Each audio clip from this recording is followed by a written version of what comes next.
How y'all feeling? Can we give another round of applause for Frank?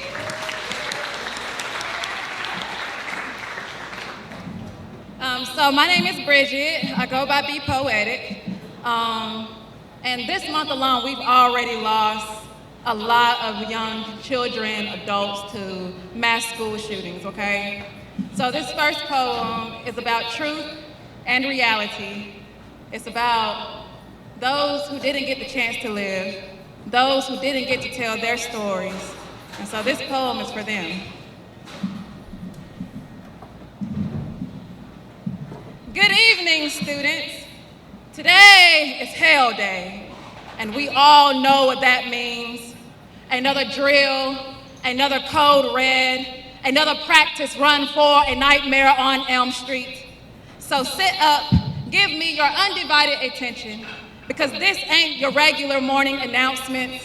This is the wake-up call before the storm, your final notice before eviction. This is how we became angels before we ever got to live.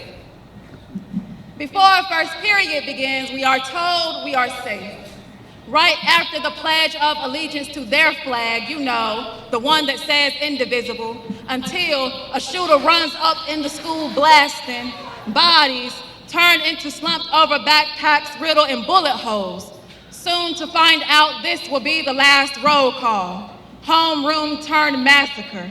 We never had to audition, but was casted anyways. Quickly learned how to pay more attention instead of clock watching. Passing notes turned into plan Bs we never wanted, and our names would be whited out before we ever got the chance to write them one. Columbine 99. 2 students will walk into a school, hate in their hands, leaving 13 students being carried out in body bags. 2. Virginia Tech 07.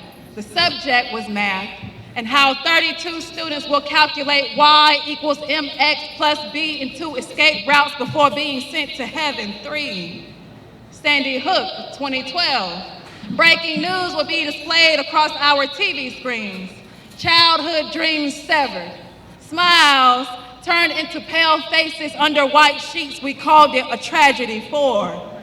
Uvalde 2022. 1 hour, 14 minutes.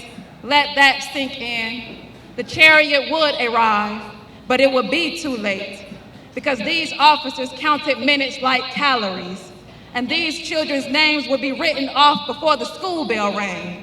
Delayed response turned execution, and no child should ever have to play dead in a place they should feel protected. So we locked the doors, blinds are closed shut, and we wept silently in a corner behind our teacher's back as if she could shield us from our fate.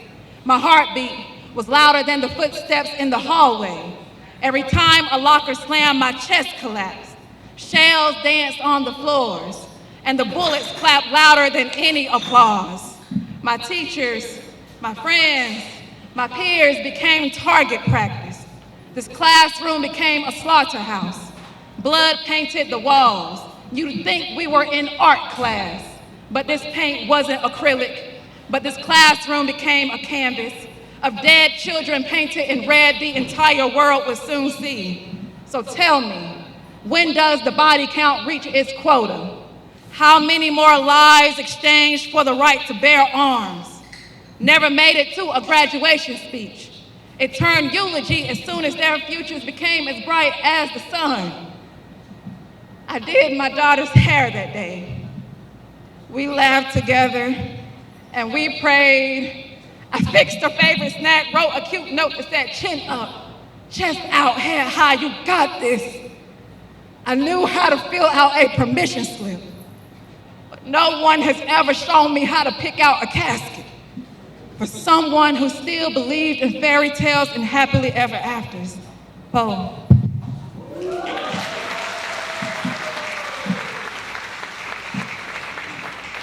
Thank y'all. If you want to keep up with me and all the amazing things that I'm doing here in Charlotte and surrounding cities and states, you can follow me on Instagram at Behave Bridget. That's Behave Bridget, and thank y'all.